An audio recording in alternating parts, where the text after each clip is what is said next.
What's up, everybody, and welcome to my Impact Wrestling review. And before I even start this review, and it's been a few days now since I've even done this review, and there's been a lot of details that have been coming out over the past week. But let's kind of address the whole Jeff Jarrett situation right now with TNA or GFW or whatever you want to call it. I'm still calling it TNA, but let's talk about that. As we all know, Jeff Jarrett has taken an indefinite leave of absence from the company right now, which there have been rumors that they fired him. Some believe, which I think is now the truth, that I don't know if he has a personal thing going on or maybe some family problems or whatever personal matter he's having.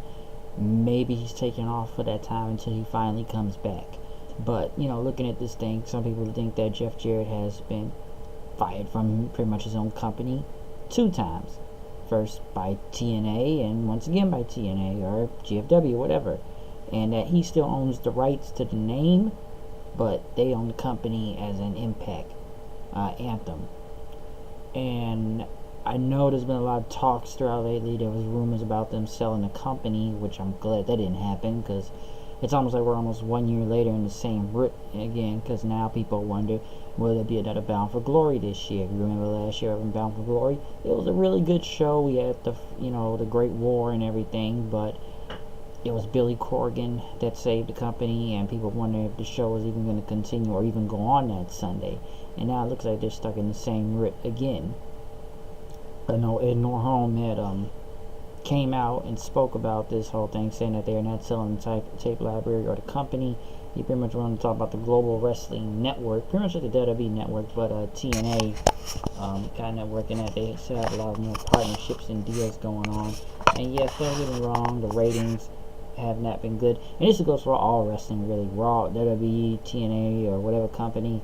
We all know it's football season, so we all know the ratings are going to suck more than usual. So as we know, a lot of ratings are going to be going below average, which mostly a lot of wrestling does kind of go below average of ratings. But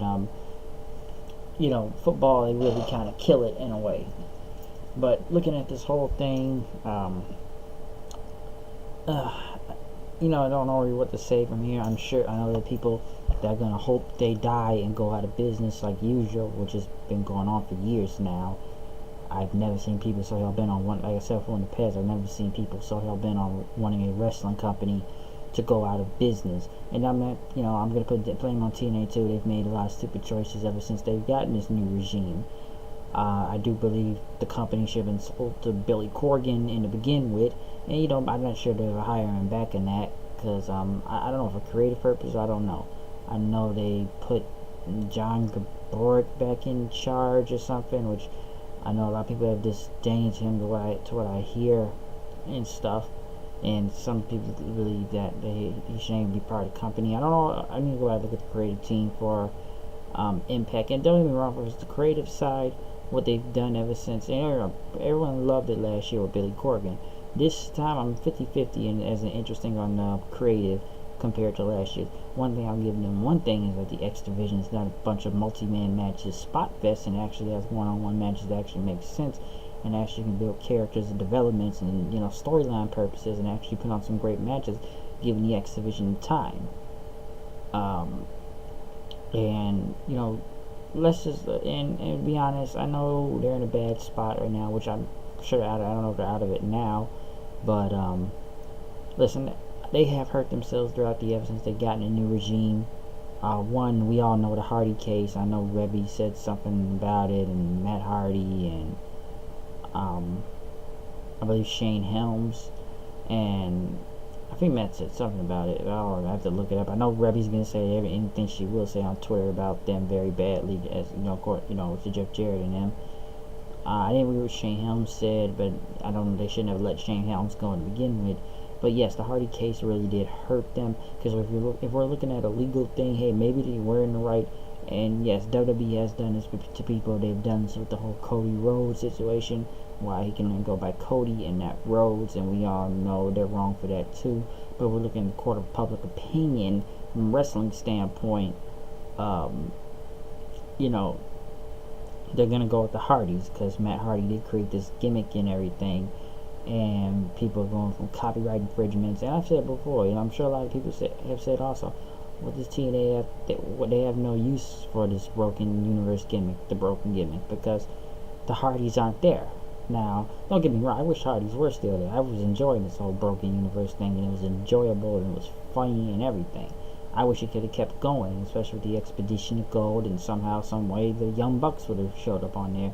But we still got the Young Bucks versus the Hardys in the beginning with, but I'm not saying they had to speed through it throughout that whole month, but it was still good, for what it was until the Hardys went back, to WWE at WrestleMania this year.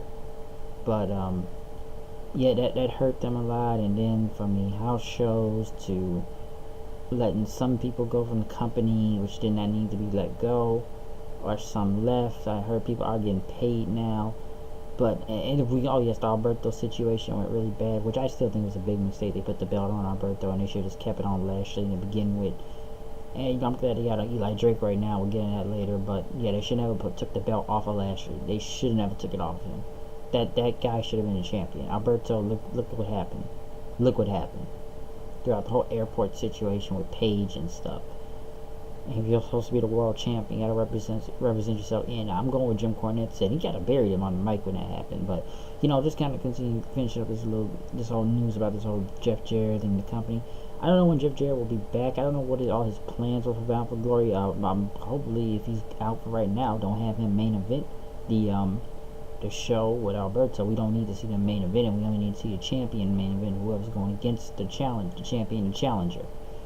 And don't get me wrong, I will say I am glad Karen is off TV. We don't need her on TV. She adds no value to the product. I've said this many times in the past. And just need more Jim Cornette running around, since he's the authority figure around at that time. But let's move on into the review. I just had to speak about that whole information. This has been one of the big things throughout the week. We kicked it off with a tag team match: Trevor Lee and Caleb Conley versus Pete Williams and Sanjay Dutt. Pretty much a good match, I will say that. So once again, I like what the Expedition is doing right now, and it was enjoyable. Pretty much, Dutt and Pete Williams picked up the win with the Canadian Destroyer and a splash on Conley. It was really good. I don't know. Sanjay Dutt feels kind of odd as being the champion in a way for some reason. I do think that, to be honest, I think they need to put the belt on Trevor Lee again. Because at least they gave him some type of a character right now. So I'll go with that, or maybe Pete Williams. LAX came out, pretty much went against two jobbers. Pretty much it was a squash match. LAX did, and then the OVE guys came out then. As they talk about LAX claiming to be a family, but we've been family as brothers since birth. And you talk to you the best tag team here, then you haven't stepped in with us. Conan pretty much says, look here, pimpin'. I don't know what your tag team name is, or Ovaries, I guess. But you guys you just came out of a meth lab. And it says LAX will do this on our terms. So they challenged them in the Crash promotion, I guess they're gonna do the match at in Tijuana. And he pretty much called them fruit roll-ups and everything, as they said they were going to beat them.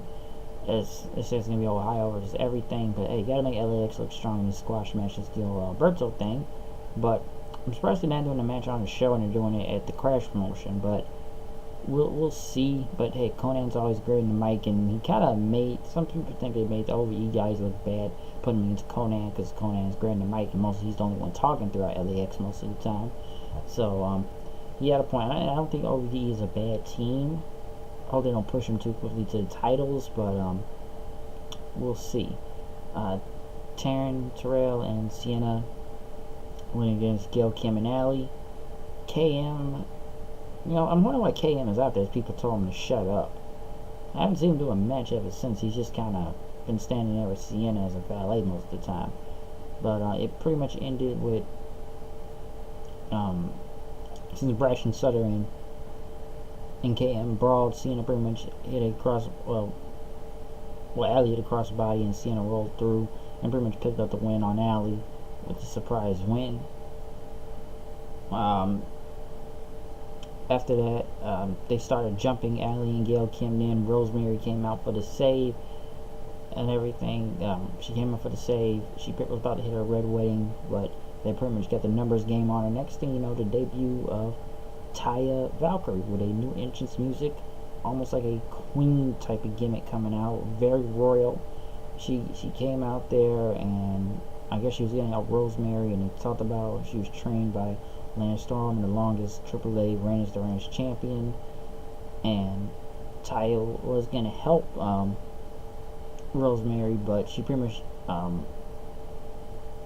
much went heel turn against her and hit her with the some people call it the glam slam. It's Beth Phoenix move and took out Rosemary then. So I am looking forward to seeing Taya part of the, trust me, they need knockouts, and Taya is great. Taya is great. I've watched on Lucha Underground many times, even most of the time she's facing guys on the show. The only other women I ever see her face on there is like Ivelisse or Sexy Star, but I'm sure, and trust me, Sexy Star's not doing good as it is right now. But yes, we've seen Taya a lot on Lucha Underground, mostly part of the World Right Underground with Johnny Mundo and PJ Black and what's his name, Jack Evans. But well, let's see how she goes in the Knockouts division now, because like I said before, I'm used to seeing Taya fight guys all the time, but Taya is really great. I've seen a lot of matches on Lucha Underground. She really is that great, and it's kind of what the division needs right now, because Taya can put on a very great match. So yeah, will it be a 3-on-3 in this feud? I don't know. You know, sometimes I forget Cien as the champion. Sometimes they haven't focused on the belt. Hope this only takes off soon. Eli Drake pretty much had a promo vignette and talked about, you know, he's got a rocket ship to the future, and Cornette's trying to bring him down with Johnny Impact and stuff.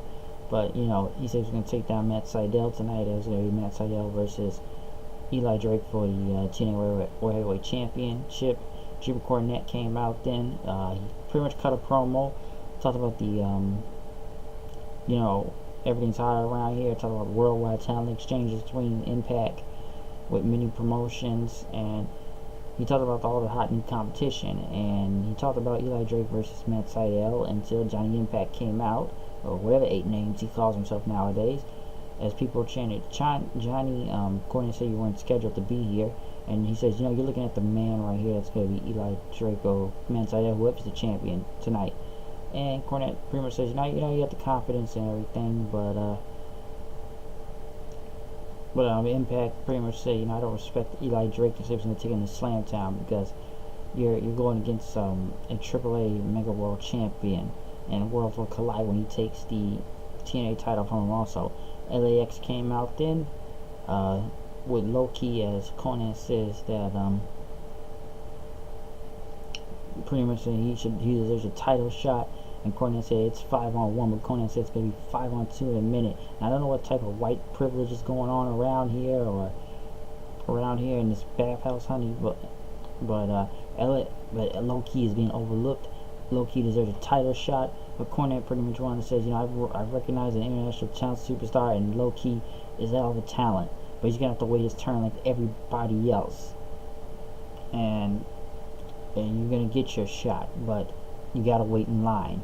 As Cornette pretty much says, you know, he pretty much told Conan, you know, this isn't discriminating because you're Latino, and you're not going to get any favors because you're Latino, he says. He pretty much, Low-Key started yelling at him, and, you know, I earned my shot. These people know I earned my shot for the title.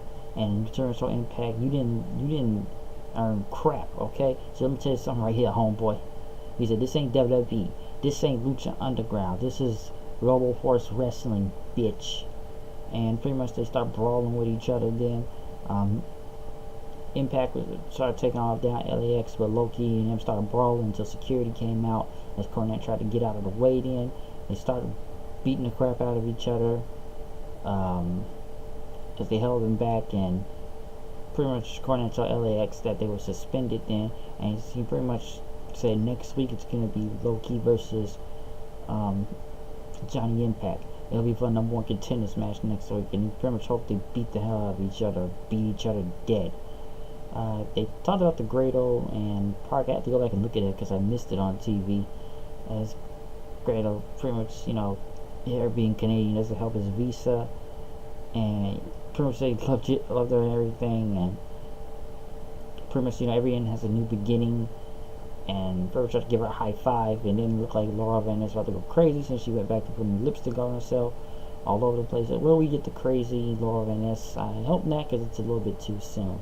Now, one thing that took up most of the second hour at the time was the Triple Mania highlight show from DJZ and his injury he had in Mexico, nearly dying, pretty much making a very great comeback, returning in Mexico at AAA's biggest show of the year.